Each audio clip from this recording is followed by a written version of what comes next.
Hi, I'm Derek and cash is king. So how do you keep your cash flow riding high in your construction business? I'm going to be sharing with you 5 different ways in which you can continue to rule over your domain without being a jackass short on funds.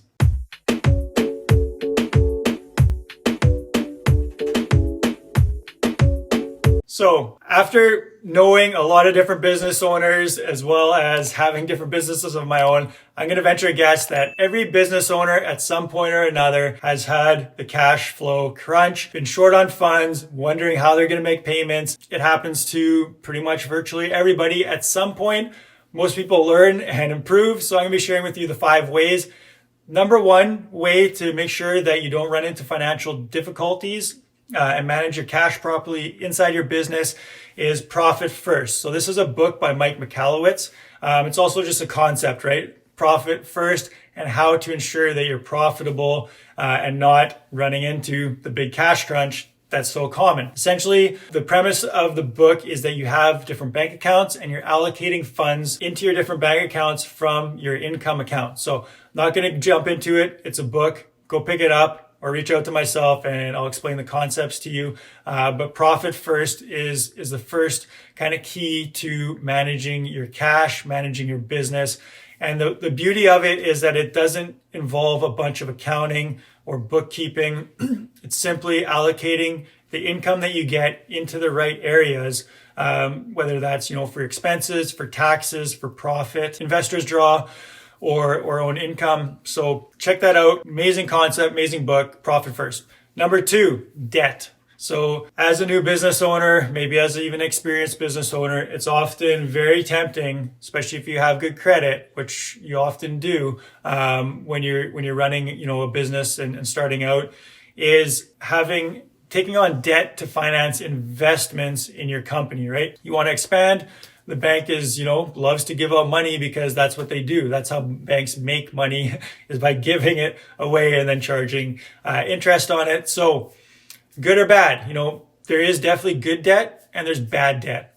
And you need to be a savvy business person by realizing is this actually a sure thing? Am I actually taking on debt to finance business growth?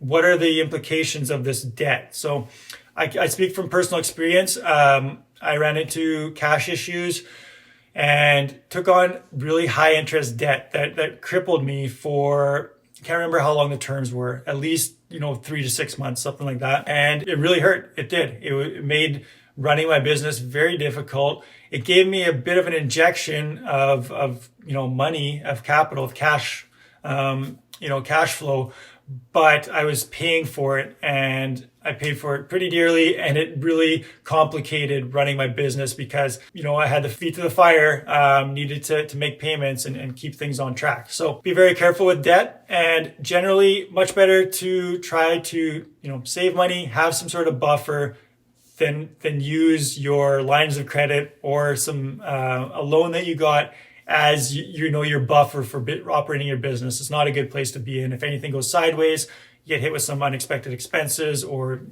things come up, it can sink your ship. So that's number 2 is check your debt. Number 3, freshen your books.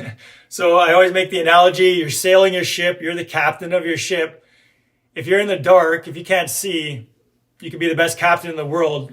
You're still gonna, not know if there's rocks or icebergs or whatever. So shed some light on where you're sailing. Make sure, you've got the direction and you can actually see what's going on in front of you and you're not going to get blindsided. Keep your books up to date. Make sure you got a process, system, person for that, whatever it is. Make sure you're checking your reports regularly. You have it scheduled so you can see what's going on in your business. What's coming up. Often, cash flow issues, it shouldn't be a surprise if you've been checking your books and you've been checking your reports. And then make sure you have some sort of alerts in place. So this could be a person that alerts you, or it could be something in your accounting software, or just yourself double checking that, like, hey, the bank account is low. Hey, I've got a lot of accounts payable within the next 2 weeks, and I've got payroll coming up at the exact same time. I'm gonna be running out of money. So have some sort of alert so that you have a heads up of what's coming, down the pipeline, or if maybe a customer hasn't paid and you got a lot of accounts receivable that are past due. You want to be knowing about this to make sure you're managing your cash and projecting forward of what you're going to need. So that's number 3, freshen your books. Number 4, get your lifestyle right. So this is another mistake that I made early on in my business. I was dealing with a lot of money, a lot of numbers, making profits. Things were going good. But like any good consumer, it's like, hey, I can get a new house. I can move and get a new house, buy a nicer truck, buy some new tools, machinery, yada, yada, yada. They're write-offs for the business. So spend, and not really being accountable or, forward thinking of like, am I going to be house poor? If I bought a house that's not really affordable, if anything changes in my business, expecting growth, expecting, good times to keep rolling. But that again can cripple you where you are having too much expenses personally that are like business, write-offs or related, or even just financing a lifestyle of like boats and vacations and, good times, when your business isn't really at a level where you can afford that.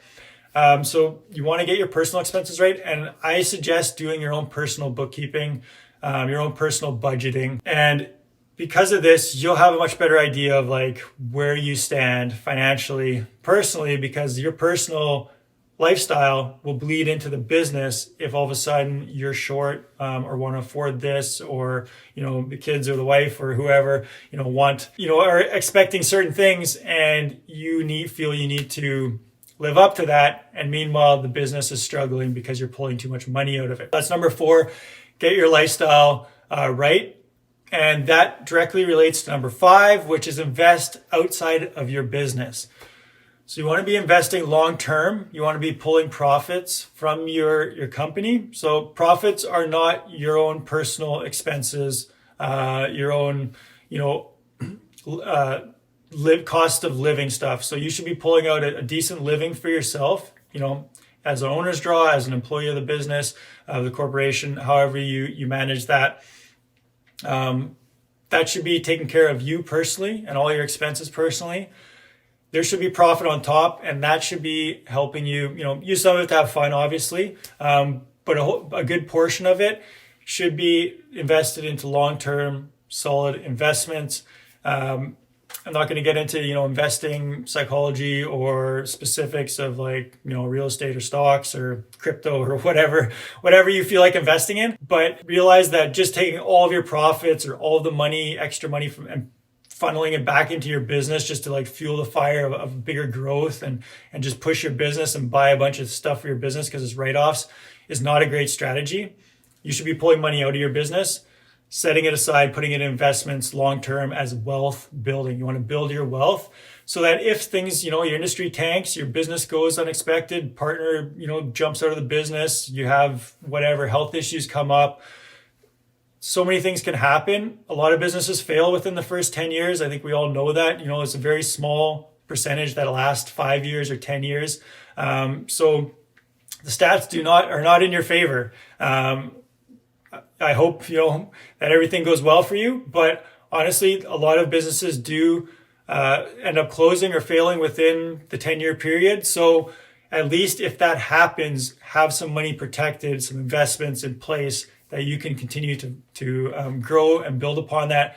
Plus, it's a nice nest egg for when you're ready to retire or move on to the next stage of your life. So I'm going to go farther on investing, but you follow these 5 points. Your cash flow, your money is going to be in a much better place. You're going to have a much better lifestyle because you can afford it.